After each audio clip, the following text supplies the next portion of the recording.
I watched Thunder Force. Uh, it was good. Going into it, it felt like a typical Melissa McCarthy type of movie, which I'm just not into anymore.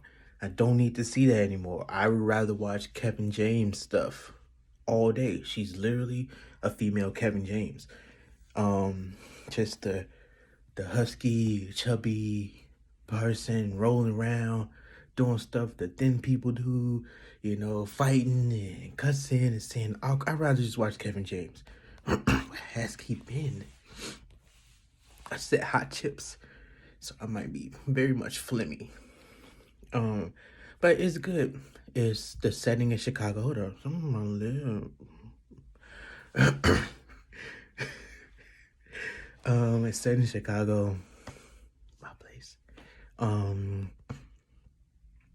and the premise is that some cosmic rays came down and it triggered some people got superpowers, but it only applied to like psychopaths. So Bird Box, but with superpowers.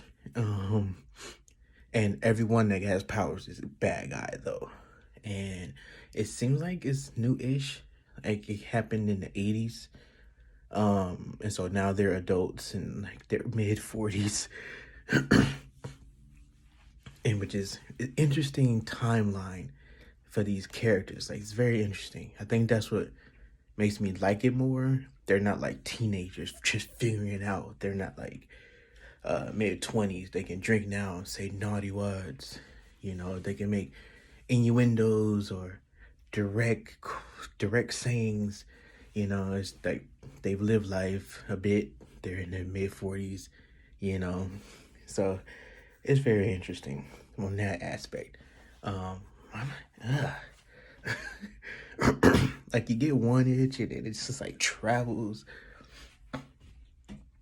But yeah, and so yeah, Octavia Spencer's character, she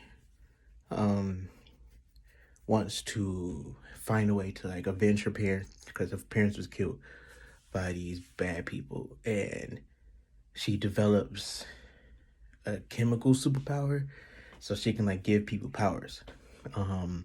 She was supposed to get two powers, like strength and invisibility, but Miss McCarthy, through her hijinks, she ended up with one, and so Taylor Spencer has to settle for the other one. Later in the movie, Taylor Spencer's daughter has speed powers.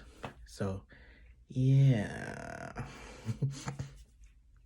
I guess. And yeah, that's it. They call this up Thunder Force. Just the interesting hijinks. I was not into it at all, but toward the middle of the movie and the end, it was good. Like I didn't expect. It wasn't too predictable. Like I didn't feel like I knew what was about to happen, which is great. It's a different superhero movie, which I think studios are starting to figure out now that you can still do it without using the Marvel characters, DC characters. And I think it's great. Honestly, I'm here for it. It's a lot of material anyway. Even if this is a comic, like it's just so much stuff you could do without the two big companies being involved, especially for Netflix, because they just like ended like the whole contract they had with Daredevil and Jessica Jones just ended not too long ago. So this is good to show they don't really need them. I think it's great that this was a movie. Um, like I said, I really enjoyed the movie. There were some parts that I didn't like. It wasn't predictable. It wasn't Melissa McCarthy typical type of humor where she's falling around a lot. She's saying weird shit all the time. It wasn't typical, and I like that. Jason Bateman was in it. Dude, this dude's such a scene stealer, dude. I can't tell if he's buff or it's just the suit. Um, but yeah, seeing him and Melissa McCarthy together, they're usually together. But seeing them together, dude, it's so funny. Like so funny, dude. Um I couldn't tell if this movie was for kids or not because of Like some characters swear and some don't. And it's like, are you trying not to? And it's like, it's just funny. I don't know if this is like an all around movie or like supposed to be for kids movie. It definitely didn't feel like a kids movie. Like she's drinking beer on the job. So, but I think anyone would enjoy this. It's not too harsh for kids as far as like some of the words or some of the um there's some sensual type of scenes in this. So I don't know if it's completely for kids in that part, but it's just maybe two.